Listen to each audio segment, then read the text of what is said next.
Morgan Reeves never believed in fate until the day she found Buddy shivering behind a dumpster in the rain, his golden fur matted with mud and his eyes holding the kind of sadness that only abandonment brings. That was 4 years ago, just 3 months after her divorce from a man who'd chosen his secretary over 15 years of marriage. Everyone told her to get therapy, join a gym, take up yoga. Instead, she took home a half-starved golden retriever who'd been thrown away like garbage, and somehow, in saving him, she saved herself. Buddy became more than a pet. He was her alarm clock, her running partner, her reason to come home. When she cried over the wreckage of her marriage, he'd rest his head on her lap and just stay there, silent and steady, until the tears stopped. When she laughed at terrible movies on Friday nights, he'd wag his tail like he got the joke. The house in Cedarwood Park wasn't much, a modest 2-story with creaky floors and a yard that needed work, but it was theirs.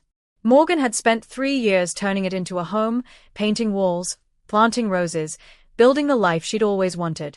And every single day, Buddy was there, golden and loyal and impossibly perfect. Valerie Thornton had lived next door for 7 years, and in that time, she'd perfected the art of the pleasant smile that never reached her eyes. She was the kind of woman who brought cookies to new neighbors and then complained about their lawn to the homeowners association. Her house was immaculate, her car was always clean, and her daughter Kristen was her pride and joy, the beautiful, ambitious girl who'd landed a job at Morrison Financial Group right out of college. Valerie talked about Kristen constantly, at block parties, at the mailbox, anywhere she could find an audience. But 18 months ago, something shifted. Kristen stopped visiting as often. Valerie's smile became tighter, more forced. She started drinking wine on her front porch in the afternoons, watching the neighborhood with eyes that seemed to catalog every flaw, every imperfection. And when she looked at Morgan's house, at Morgan laughing with Buddy in the yard, something cold and bitter flickered across her face. Morgan noticed but didn't think much of it. She'd always kept her distance from Valerie, polite but never friendly, sensing something toxic beneath the surface. She had no idea that Valerie blamed her for everything that had gone wrong, that in Valerie's mind, Morgan Reeves was the enemy. The fire started on a Tuesday afternoon in October, the kind of perfect autumn day that makes you forget winter is coming.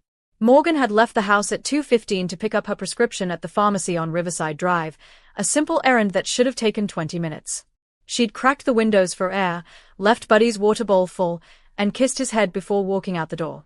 What she didn't know was that the previous homeowner had installed a cheap ceiling fan in the garage himself, bypassing the permit process and using electrical wire he'd bought at a discount store. The connections had been loose for months, sparking occasionally in the walls where no one could see. That afternoon, one of those sparks landed on a cardboard box filled with old newspapers that Morgan had been meaning to take to recycling.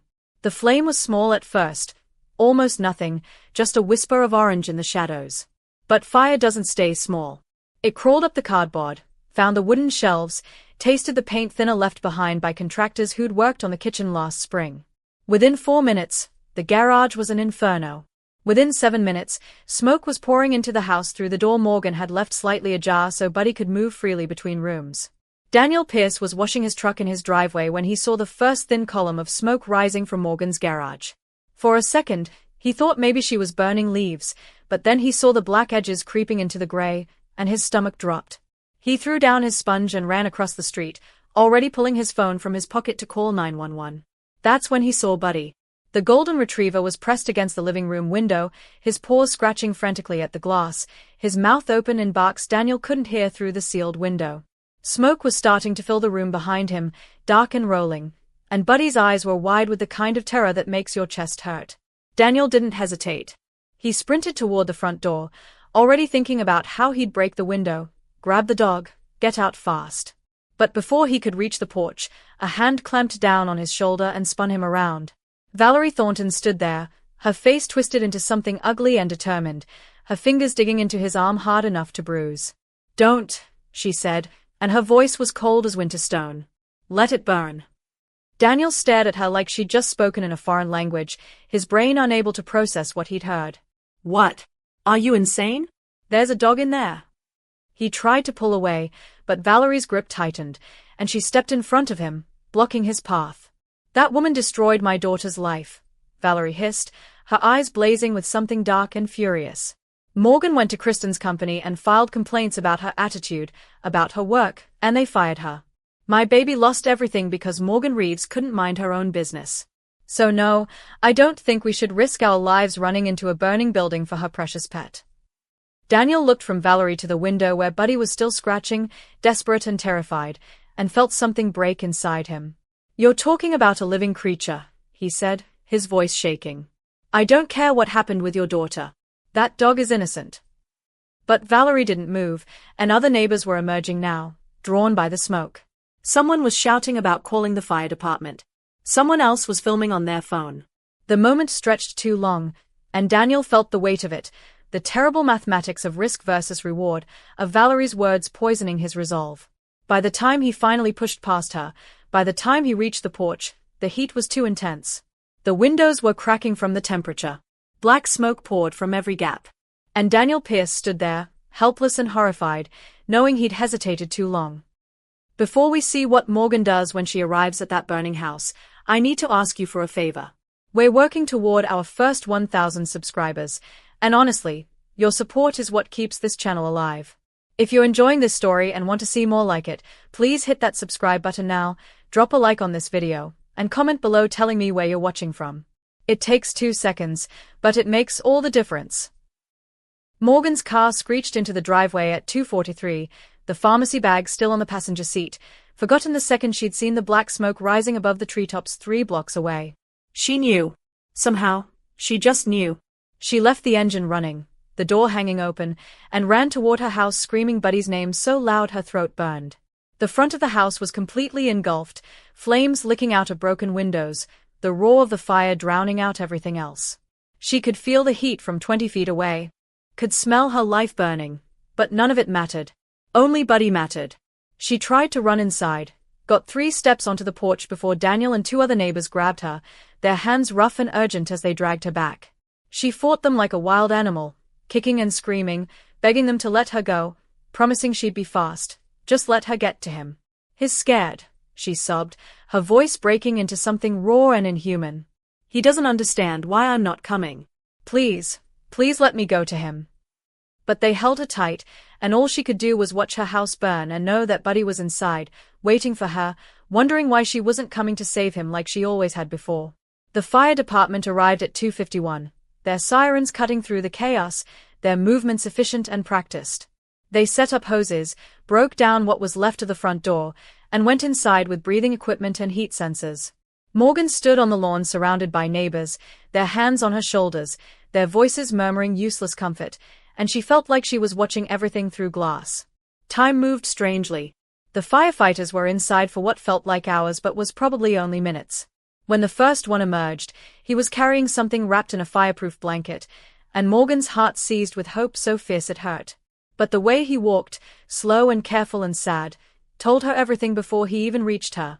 He knelt down on the grass and pulled back the blanket, and there was Buddy, his golden fur singed black in places, his eyes closed, his body still. "He was by the back door," the firefighter said quietly, and his voice was gentle, the kind of gentle that people use at funerals. "Looks like he tried to find another way out. The smoke got him before the fire did. He didn't suffer long." Morgan reached out with shaking hands and touched Buddy's face, still warm, and something inside her shattered so completely she wondered if she'd ever be whole again. She didn't cry. Not then. She sat on the grass holding Buddy's body while the firefighters finished putting out the flames, while the neighbors slowly drifted back to their homes, while the sun set and turned the smoke-filled sky the color of bruises. Someone brought her a bottle of water. Someone else offered to call her family. She ignored them all. At some point, Daniel Pierce sat down next to her, his face streaked with soot and guilt, and said, "I'm sorry. I should have been faster. I should have just gone in." Morgan turned to look at him, and her voice when she spoke was flat, empty of everything except exhaustion. "What stopped you?" Daniel hesitated, and in that hesitation, Morgan saw the truth. "Valerie," he said finally, the name dropping between them like a stone into still water. "She stopped me. She said you'd ruined her daughter's life and you deserved this.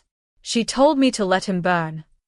The words hung in the air, impossible and monstrous, and Morgan felt something cold and hard settle in her chest where her heart used to be.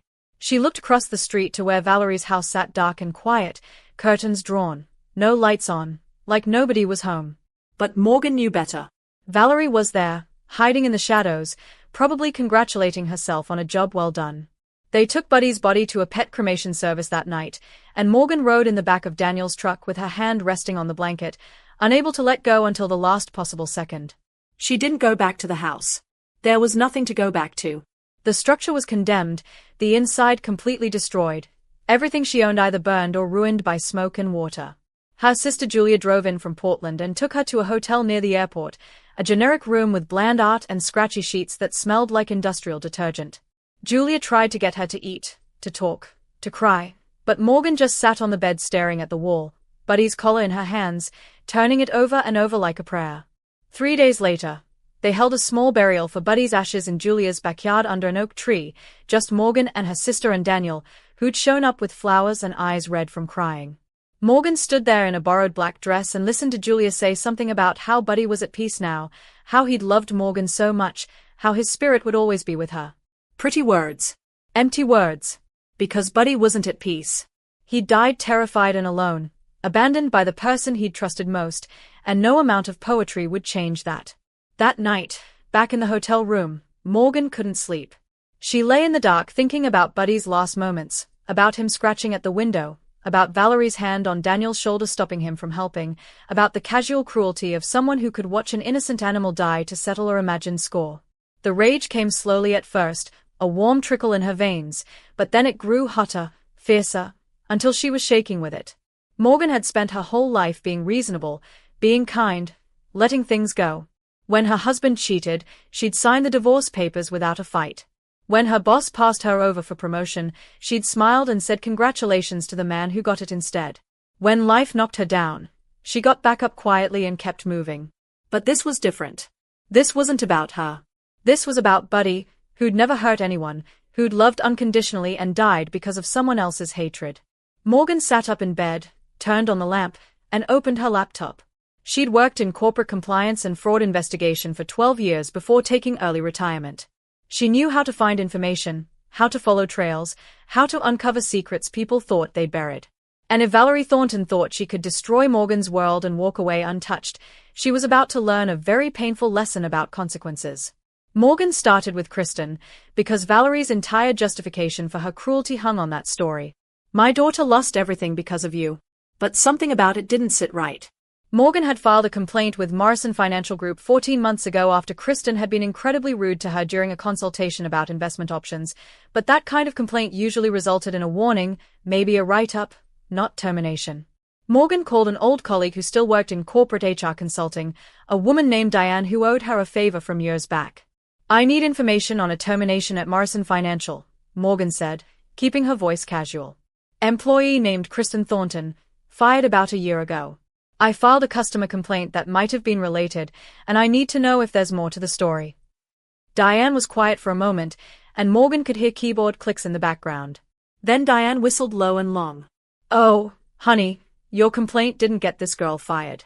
She was embezzling $57,000 over 9 months. Your complaint triggered a routine audit of her department, and that's when they found the discrepancies. She was terminated quietly to avoid bad press, made to sign an NDA, and agreed to pay back the money in exchange for no criminal charges. Morgan felt something click into place, cold and satisfying. Valerie didn't know. Kristen had lied to her mother, blamed Morgan for everything, and Valerie had swallowed it whole because it was easier than accepting her daughter was a thief. But Morgan didn't stop there. If Kristen had lied about that, what else was Valerie blind to? She spent the next week digging, using every resource she had, every contact she'd built over 12 years in compliance work. She found court records showing that Valerie's husband, Robert Thornton, had filed for divorce 8 months ago. The proceedings were sealed, but Morgan had a friend in the county clerk's office who could access the basic filing details. The reason cited was irreconcilable differences, but there were financial documents attached, records of disputed assets and hidden accounts. Morgan pulled those records through a legal database subscription she still maintained, and what she found made her stomach turn. Valerie had a gambling problem, a serious one. Over the past 3 years, she'd lost nearly $95,000 at the Silver Creek Casino, money taken from joint accounts, from Robert's retirement fund, from savings meant for Kristen's wedding. She'd forged Robert's signature on loan documents, opened credit cards in his name, and destroyed their financial future one poker hand at a time. Robert had finally discovered it when the bank called about a defaulted loan he didn't know existed. The divorce was his escape, his way of cutting ties before Valerie dragged him completely under.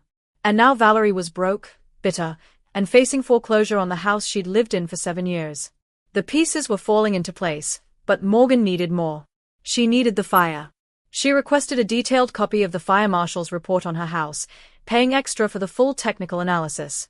The initial report had ruled it an electrical fire, faulty wiring in the garage, case closed. But Morgan read it with the eyes of someone who'd spent years finding inconsistencies in financial documents, and something stood out. The fire had spread unusually fast for an electrical short. The damage pattern suggested accelerant use, but the marshal had noted it as inconclusive, possibly just the paint thinner and old newspapers feeding the flames. Morgan wasn't satisfied. She hired a private fire investigator, a retired arson specialist named Howard Chen who'd testified in dozens of criminal cases. She paid him $2,000 to go over every photo, every measurement, every detail. 3 days later, Howard called her. "You were right to be suspicious," he said, his voice grim. "There are traces of mineral spirits in the burn patterns, separate from the paint thinner location. Someone poured it along the base of those shelves, made sure the fire would catch and spread. This wasn't an accident, Ms. Reeves. Somebody set your house on fire." Morgan closed her eyes and felt the rage crystallize into something sharp and purposeful. Valerie hadn't just let Buddy die. She'd killed him. Deliberately. Methodically. And Morgan was going to prove it. The next step required careful planning. Morgan needed access to Valerie's financial records, specifically her credit card purchases in the days before the fire. She couldn't just hack into bank accounts, that was illegal and would destroy any case she might build later. But she could use legitimate channels. Morgan still had connections at data aggregation firms that compiled consumer purchase data for marketing analysis.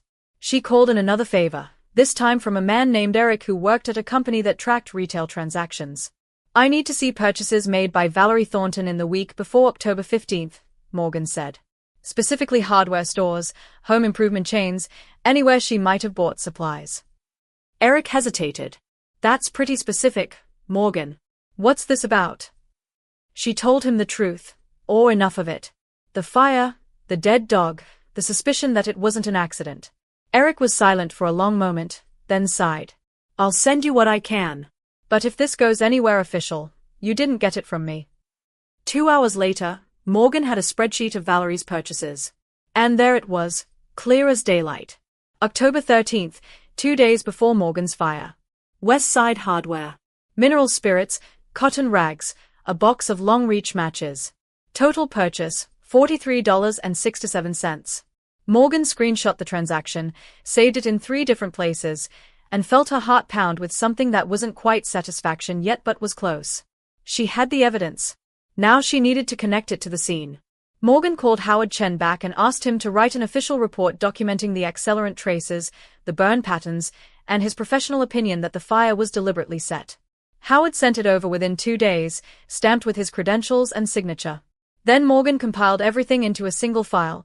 Kristen's embezzlement and the real reason for her termination, Valerie's gambling debts and financial fraud, Robert's divorce filing and the forged loan documents, the hardware store purchase 2 days before the fire, and Howard's arson report. It was circumstantial, not enough for a guaranteed conviction, but enough to launch an investigation. Enough to make Valerie's life very, very difficult. But Morgan didn't go to the police yet. That would be too quick, too clean. Valerie had watched Buddy die with satisfaction on her face, had stopped someone from saving him, had smiled in the darkness while Morgan's world burned. She deserved to feel what that was like, to watch her own world crumble piece by piece, knowing it was coming but unable to stop it. Morgan made copies of everything and sent the first package anonymously to Valerie's insurance company. She included a note typed on plain paper. Investigate the policyholder for arson and insurance fraud. Check hardware store purchases October 13th. Check mineral spirits traces in fire marshal photos. She burned her neighbor's house and is planning to burn her own. Then Morgan sat back and waited for the wheels to start turning.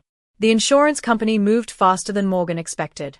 Within 5 days, 2 investigators showed up at Valerie's door asking questions about her financial situation, her whereabouts on October 15th, and whether she'd made any recent purchases at hardware stores.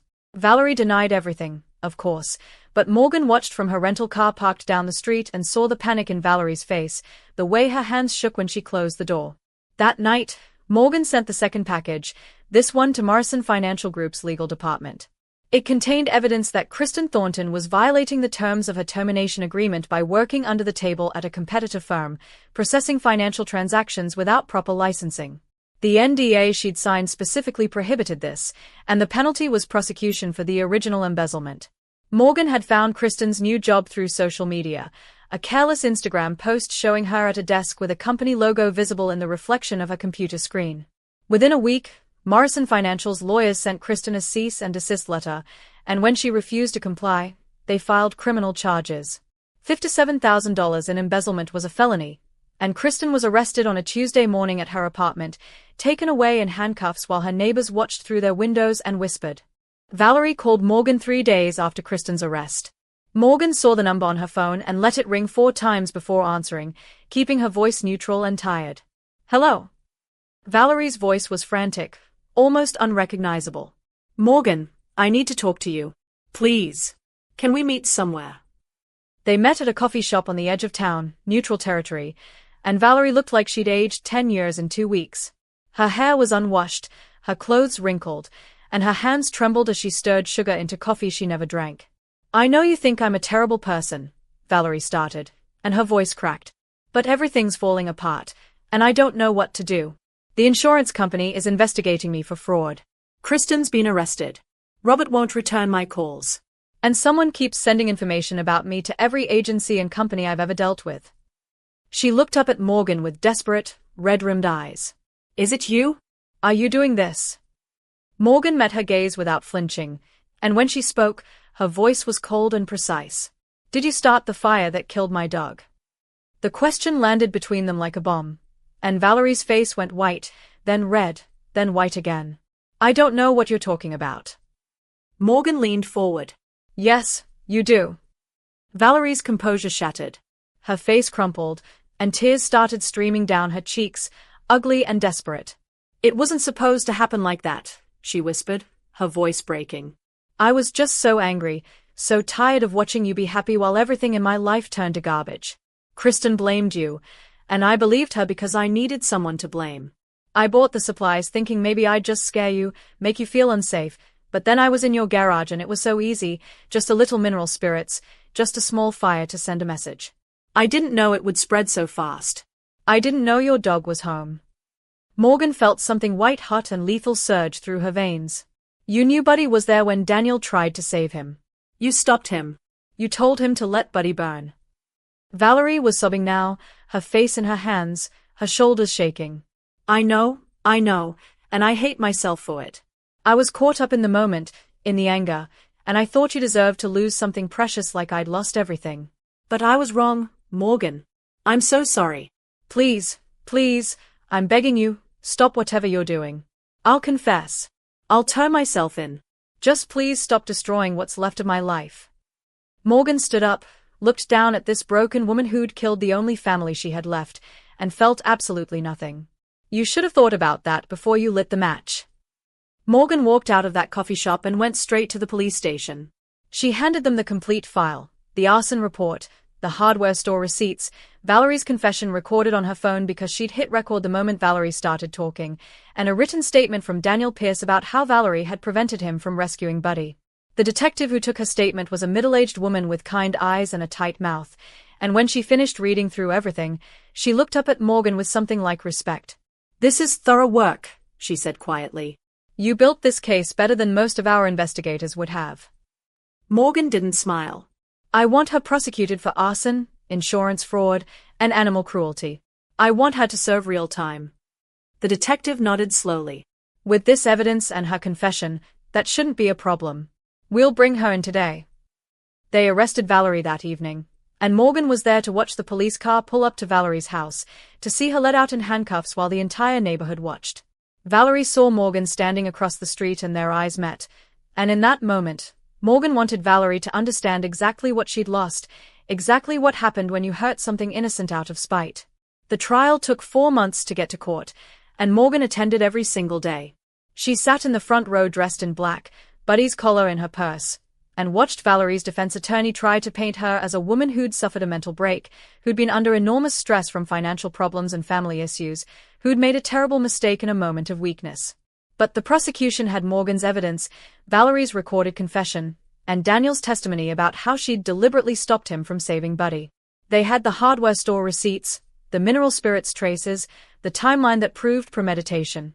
The jury deliberated for 3 hours and came back with guilty verdicts on all counts: first-degree arson, attempted insurance fraud, and felony animal cruelty. The judge, an older man with silver hair and a reputation for tough sentencing, looked at Valerie with something close to disgust. "You didn't just burn down a house," he said, his voice carrying through the silent courtroom. "You deliberately killed an innocent animal to hurt someone you blamed for your own failures. You watched that animal suffer and die, and you felt satisfaction. That kind of cruelty deserves the maximum penalty." He sentenced her to 12 years in state prison with no possibility of parole for the first 8. Morgan watched Valerie's face crumble, watched her collapse into sobs as the bailiffs led her away, and felt the first crack in the ice that had been holding her together since the fire. That night, Morgan sat alone in her apartment and waited to feel something. Victory, maybe. Relief. The satisfaction of seeing justice served. But all she felt was empty. Valerie was in prison, Kristen was facing felony charges, Robert had his freedom, and the entire neighborhood knew the truth about what happened that October day. Morgan had won.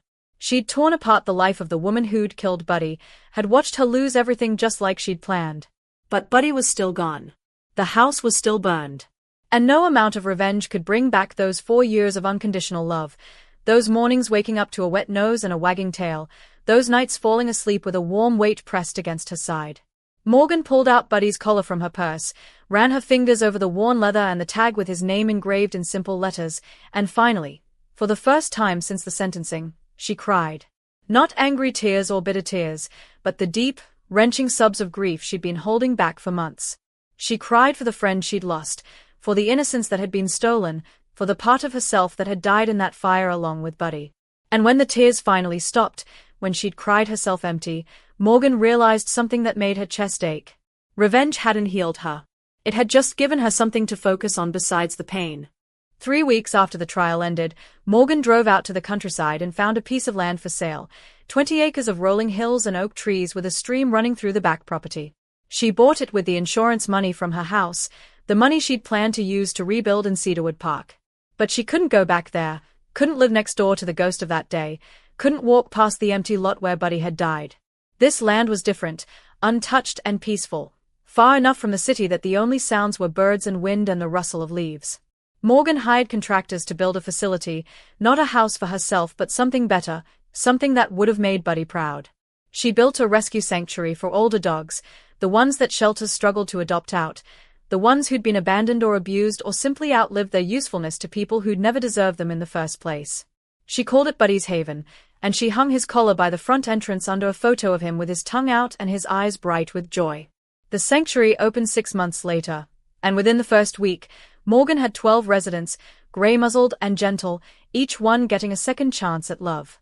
She walked through the kennels every morning, greeting each dog by name, and slowly, carefully, the ice around her heart began to thaw. 2 years after the fire, Morgan stood in the main yard of Buddy's Haven and watched a senior golden retriever named Chester play with a tennis ball, his movements slow but happy, his tail wagging like he'd just discovered joy for the first time. Daniel Pierce was there too, volunteering 3 days a week, his guilt transformed into purpose as he helped care for the dogs he'd failed to save that day. He'd become a good friend, maybe Morgan's only real friend, and together they'd created something that mattered. Valerie was still in prison, serving her sentence in a facility 4 hours north, and Morgan never thought about her anymore. Kristen had pleaded guilty to embezzlement and received 3 years probation and community service, her career in finance destroyed forever. Robert had remarried and moved to Arizona, finally free of the chaos that had defined his marriage. And Morgan had learned something important in those 2 years, something she wished she'd understood sooner. Revenge doesn't bring back what you've lost. It doesn't heal the wounds or fill the empty spaces. But choosing to honor that loss, choosing to create something good from something terrible, that was how you survived. Buddy had taught her about unconditional love, about loyalty and joy and living in the moment. And now, surrounded by dogs who'd been thrown away and forgotten, Morgan was teaching them the same thing Buddy had taught her, that they were worthy of love, that they mattered, that someone would always come home to them. She would never stop missing Buddy, would never stop seeing his face in her quietest moments, but she'd found a way to keep him alive. Not through revenge, but through the wagging tails and grateful eyes of every dog she saved. That was Buddy's real legacy, and it was enough. Thank you for watching till the end. Now here's my question for you. If someone killed the thing you loved most in this world, would you destroy them like Morgan did? Or would you take the high road? Drop your honest answer in the comments. I want to know if you're team revenge or team forgiveness. And while you're down there, smash that subscribe button, hit like, and tell me where you're watching from today. We're almost at 1,000 subscribers and I need you to help us get there. See you in the next story. And trust me, it's even more twisted than this one.